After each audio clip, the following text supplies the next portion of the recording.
حالا اگر یک فرد هپاتیتس بی در مرحله حاد داشته باشه چه علائم داره دوستای من؟ چه نشانه داره؟ علائم از این در حقیقت نه اسپسیفیک است، غیر وصفی است و مشابه به سایر آفات انتنی دیگه می باشه و ولو از باعث هپاتیت A باشه، B باشه، C باشه، D باشه یا E باشه تمام شبیه است. یعنی ما نمیتونیم به اساس علائم تفکیک کنیم که دوست ما زردی سیاه داره و او زردی زرد داره و او زردی مثلا سفید داره. غیر وصفی است، نه اسپسیفیک است. مثلا مریضا خستگی دارن، بیالی دارن، بیشمگی داره، خستگی داره، ضعف داره، کسالت داره، دل بدی داره، استفراغ داره، اسهالات، قبضیت، درد در بطن داشته، شاید جاندیس یا اکتیر و زرد شدن سفیدی چشم تجربه بکنن نکنن، رنگ ادرار شاید تغییر کنه، شاید مریض بوی سیگرت بعدش بیاید، شاید یک مقدار ناراحتی در راه رایت اپر کوادرانت یا قسمت بالای بدن تجربه شود.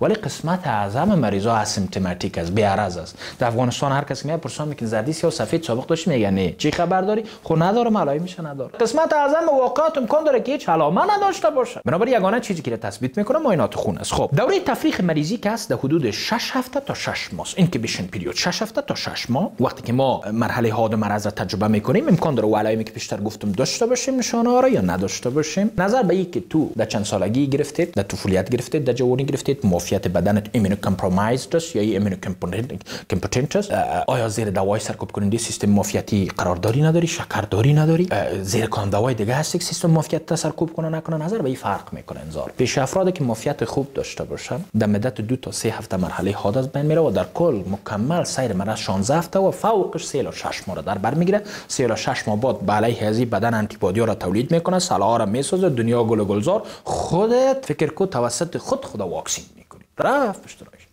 وای به حال کسی که زردی سیاه یا هپاتیتس بی را بر از مادر خود در طفولیت گرفته باشه، 90% چانس داره که مزمن شود. یا معافیت بدن ضعیف، یا که به سال زیر ادویه سرکوب کننده سیستم معافیتی باشه، یا سنت بیشتر از 40 سال باشه. در این حالات امکان داره که سیر مرض و موجودیت انتیجنای فعال از این مرض و موجودیت به طور مثال تکثر از این در خون به مدت بیشتر از 6 ماه بیانجامه و این حالت به نام کرونیک وایرال هپاتیتس بی میگن، یعنی التهاب مزمن کبد ناشی از هپاتیتس بی.